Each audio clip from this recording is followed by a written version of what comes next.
Is it a bird? Is it a plane? No, it's a man with a jetpack soaring around the Smithsonian Institute in Washington, D.C.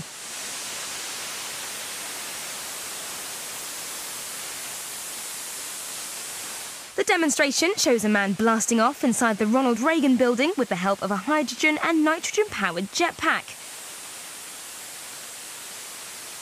The event, now in its second year, is part of the Smithsonian Magazine's The Future Is Here festival, which explores science, technology, culture and the arts. And it's not the first time jetpacks have blasted off. A company in New Zealand, the Martin Aircraft, is currently developing commercially available jetpacks and came one step closer to their goal last year when they were given civil aviation approval for manned test flights.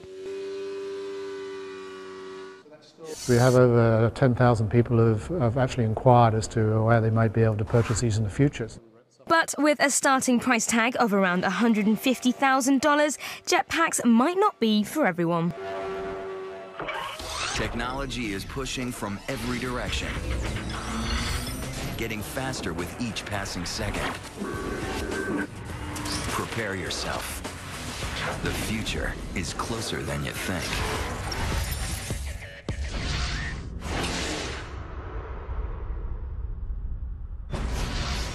No future machine could be more thrilling than one that gives us the ability to fly without wings. It's every kid's dream to be able to fly, have no constraints, and be completely free. I think everyone has a passion to fly, and that's the mystique of jetpacks. And we are developing jetpacks for the average consumer. Which means everyone will be able to fire up their personal rockets and jet into the clouds.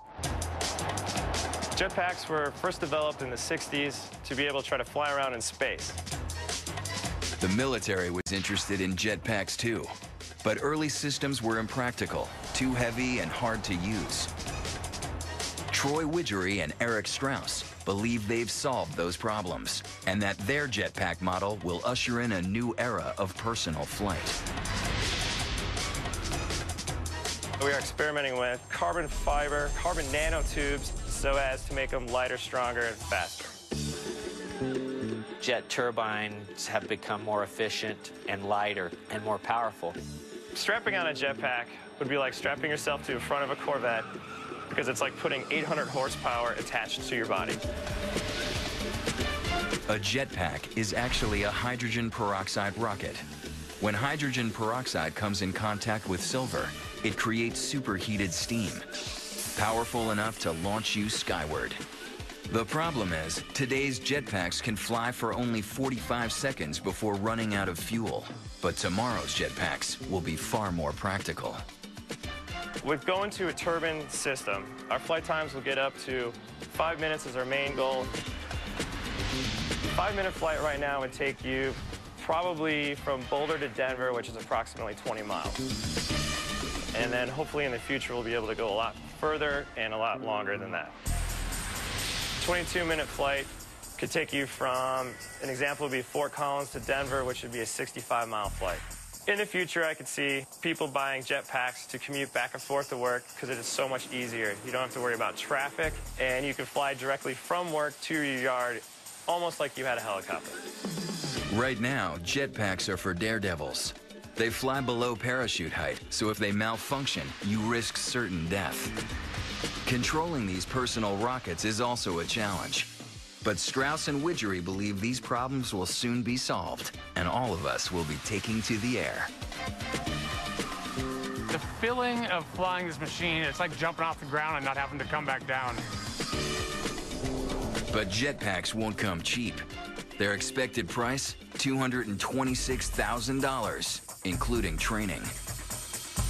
You know, in 30 years, you could probably get one 50, 60 grand, like you can pick up a Hummer or a Mercedes for. And it'd be a lot cooler way to get to work, for sure.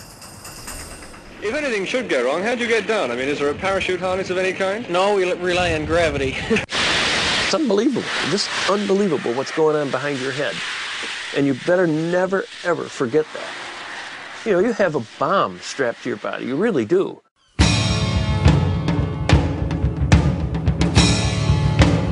This machine wasn't invented in Hollywood. It was the brainchild of Bell engineer Weldon Moore.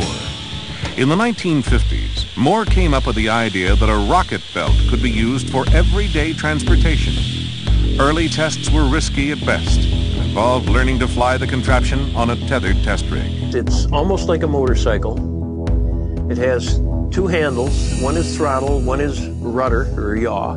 It enables you to have the power of flight. Unlike the motorcycle that's tied to the ground, you aren't if you're no longer tied to the earth.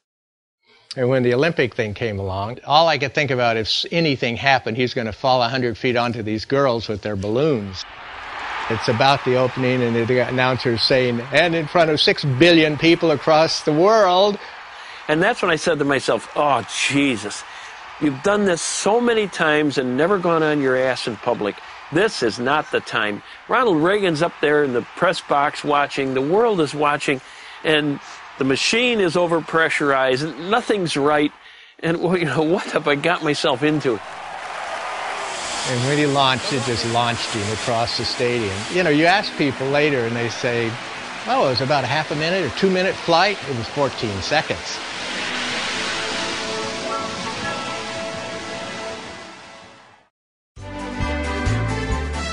Sometime when I was 20, 25 years old, I really got hooked on the concept.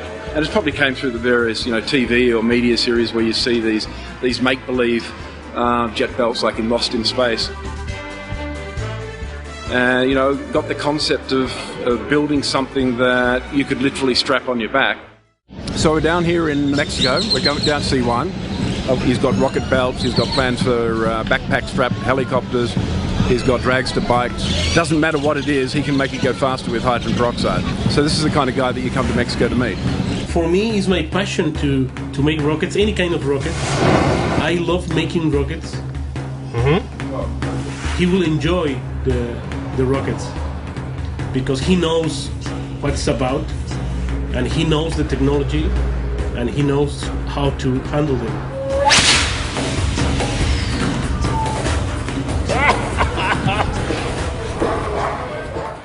This is serious business. This isn't a stunt. This isn't an act. This is a scientific experiment that so far hasn't gone wrong. I'm actually here with Eric Scott, the 45-year-old from Denver. He is about to put on his Jetpack. How do you feel right now?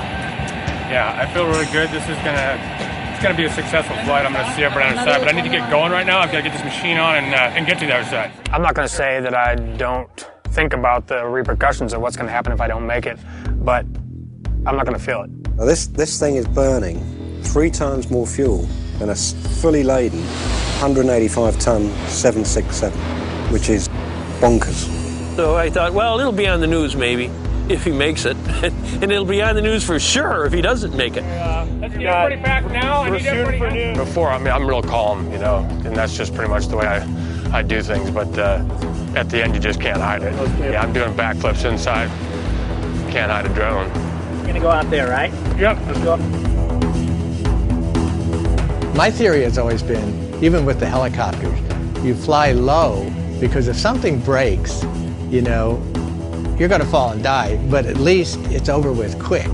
See, if you're up 1,000 feet and something breaks, you think, oh my God, I'm going to die. Oh my God, and you have to say that about 15 times before you die. And I don't want to do that. I want to just go like that.